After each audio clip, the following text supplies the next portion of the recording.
I want to share with you this homily that I preached on the 3rd of October 2010, 27th Sunday of the year C. I preached this homily in Majaning, the Church of St. John the Evangelist. Maybe it is meant for somebody. The title of this homily was, How Long Will I Cry for Help?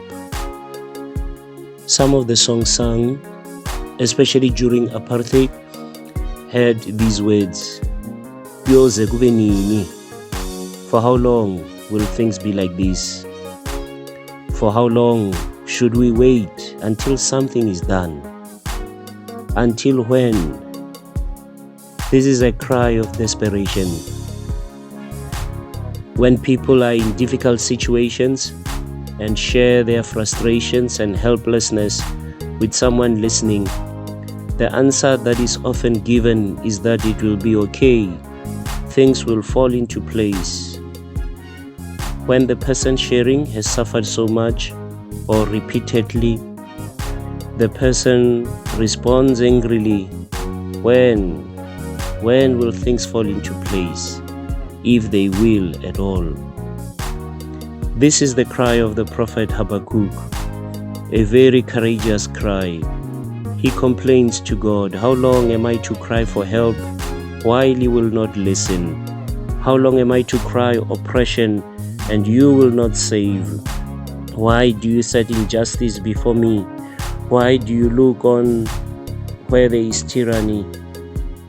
All I see is outrage, violence, contention, and discord flourishes.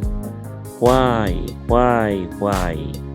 An endless list of whys.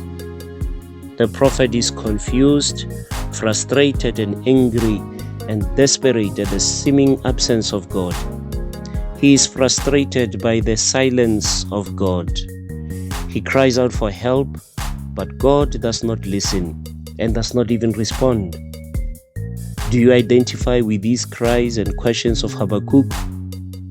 I don't know about you, but I know that I do. One of the things which causes me a lot of pain and frustration is that the rich, the corrupt, and the powerful seem to get away with anything, while the poor, the weak, suffer at their hands. The prophet experiences the silence of God. There is a time in life when one experiences the silence of God, when God seems to be far away, seems not to care, and seems to tolerate evil. God is silent. You look for a word of comfort and hope, but He is silent. You ask for help and deliverance, but there is no response except silence, a deafening silence. In the midst of this frustration and silence, God responds. God tells Habakkuk to write down the vision to be read. He is to inscribe it so that it may not be lost. However, the vision is not a quick fix solution. It has its own time when it will unfold. It does not deceive. It comes slowly, but the prophet must wait for its own fulfillment, because it will come without fail.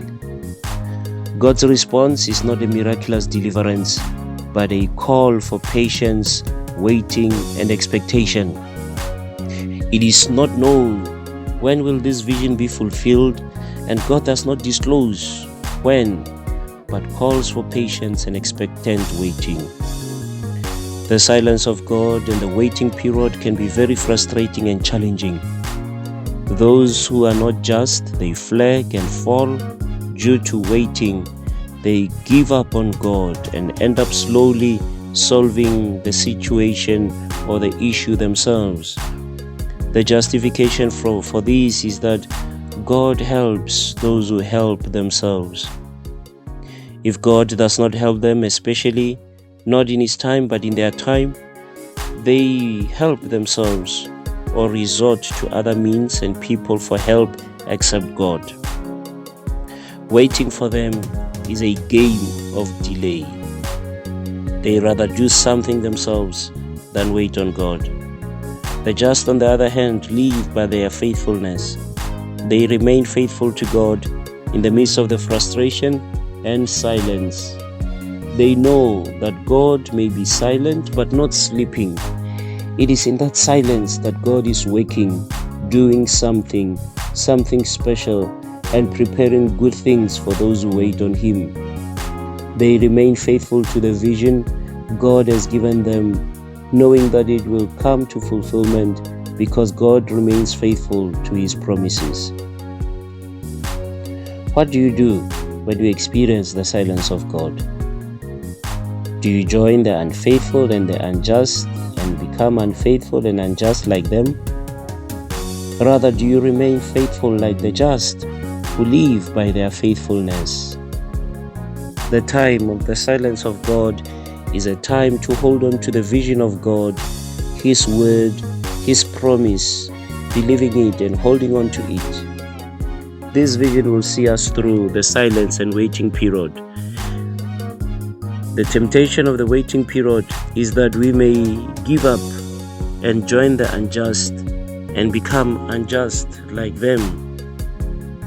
We may even use the saying, if you can't beat them, join them, as our justification. Wait on the Lord, for He will come surely to deliver you. He is faithful.